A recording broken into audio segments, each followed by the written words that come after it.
Humiliez-vous devant le Seigneur et il vous élèvera. Voilà ce qu'il faut faire, bien-aimés. Voilà ce que nous recommande la parole de Dieu dans Jacques chapitre 4, les versets 9 à 10. Il y a des parents qui travaillent en se disant que ce qu'ils mettent comme pécule à côté, c'est pour assurer l'avenir de leurs enfants. Ou encore, ce qu'ils créent, c'est pour que leurs enfants puissent le fructifier. Ils sont désolés, déçus, lorsque ces derniers s'en moquent ou foulent aux pieds tout ce qu'ils ont mis des années à construire pour eux, tout ce qu'ils ont mis des années à construire pour leur propre héritage. Dieu te demande, que fais-tu de ton héritage? Que fais-tu de ce plan merveilleux qu'il a mis en place pour toi? Que fais-tu de cet avenir, de cette espérance? Travailles-tu à la fructifier?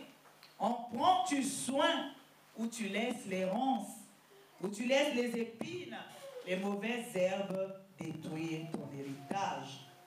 Tout simplement parce que tu ne veux pas te lever et travailler. Dieu dit l'obéissance vaut mieux que des sacrifices.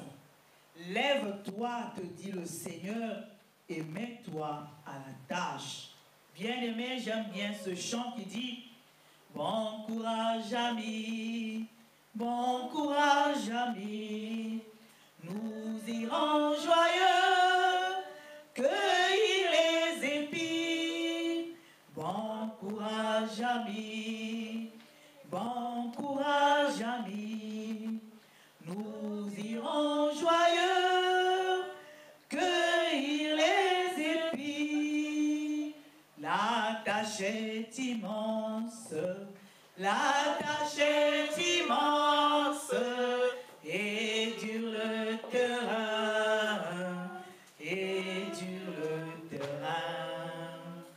Mais bonne espérance, nul travail n'est vain, de Dieu la puissance fait germer le grain.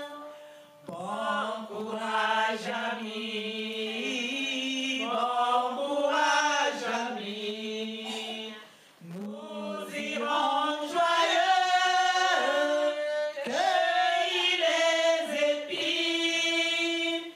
Bon courage, ami, bon courage, ami, nous irons joyeux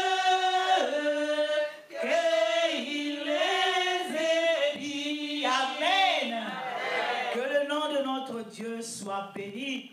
La tâche peut paraître ardue, difficile, dur peut être le terrain, mais l'Éternel dit bon courage, parce que en allant joyeux, nous allons cueillir les épis. Il y a toujours un salaire. Lorsque l'on travaille pour Dieu, on ne travaille pas en vain. Amen. Amen. La parole de Dieu nous dit aussi que celui qui ne travaille pas ne mange pas non plus. Amen. Amen.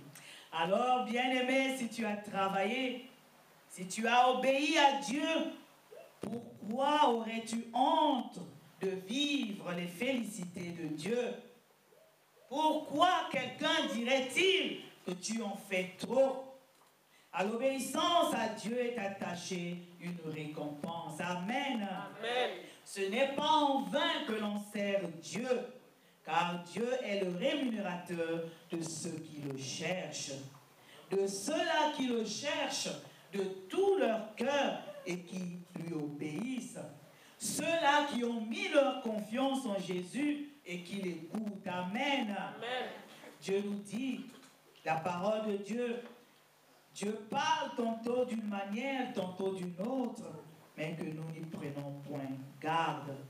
Tu as foi en Dieu, alors obéis à ce qu'il te dit pour ton bien. Le deuxième fils a dit, je veux bien, Seigneur, et il n'y alla pas. Quelle n'est pas la déception de ce parent qui, en sortant, dit à son enfant, fais ceci ou fais cela, je reviens, et que celui-ci lui dise, oui papa, oui maman, je vais le faire, et qu'à son retour, il constate que rien n'a été fait. La réaction, c'est souvent, tu aurais dû me le dire, tu aurais dû me dire que tu n'allais pas le faire, et j'aurais pris d'autres dispositions. Au lieu de dire que tu allais le faire et tu ne l'as pas fait, ta déception est grande. Bien-aimé dans le Seigneur, la déception est grande. Parfois, ce parent se rend compte que les commerces sont déjà fermés.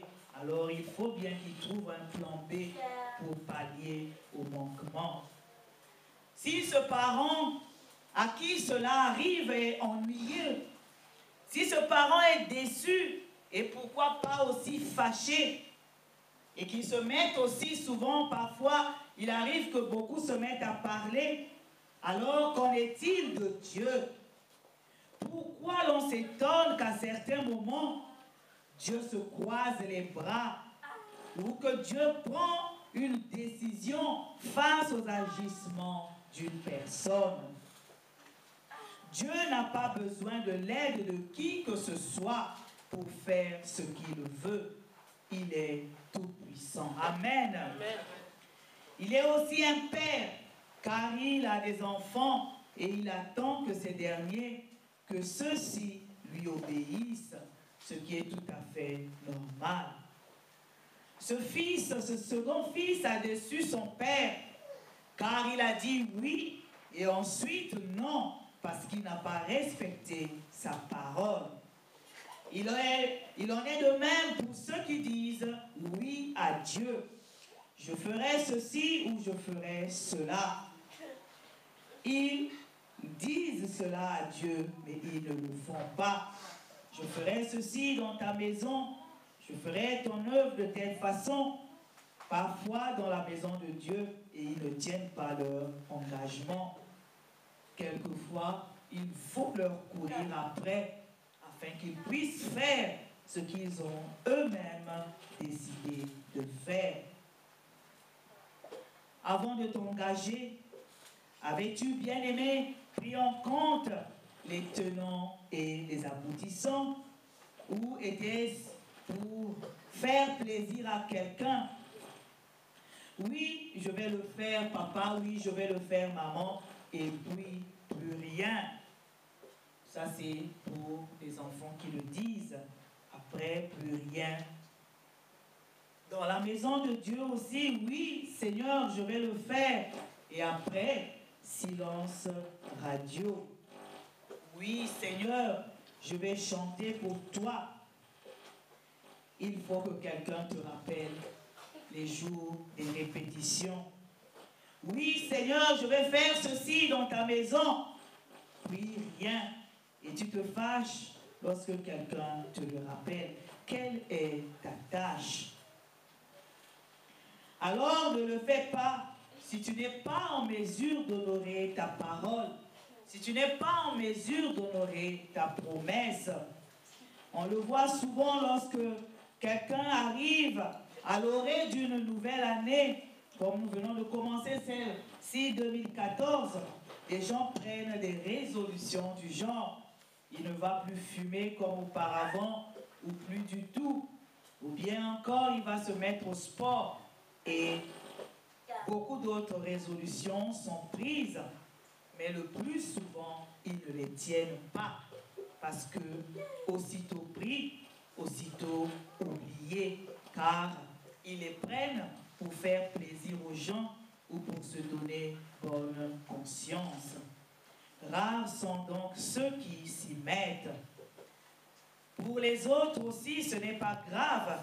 L'année prochaine, nous allons encore prendre d'autres résolutions, pendant que celles-ci qui ont été prises sont balayées d'un revers de la main.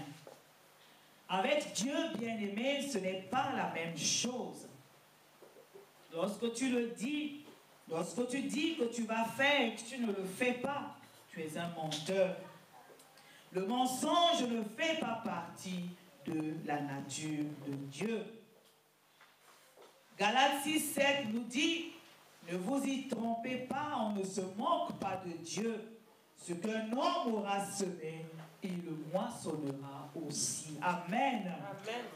Nous allons lire aussi dans Jean 8, bien aimé, Jean chapitre 8, le verset 44. Je lis la parole de Dieu. Vous avez pour père le diable et vous voulez accomplir les désirs de votre père. Il a été meurtrier dès le commencement et il ne se tient pas dans la vérité parce qu'il n'y a pas de vérité en lui. Lorsqu'il profère le mensonge, il parle de son propre fond car il est menteur et le père du mensonge. Amen.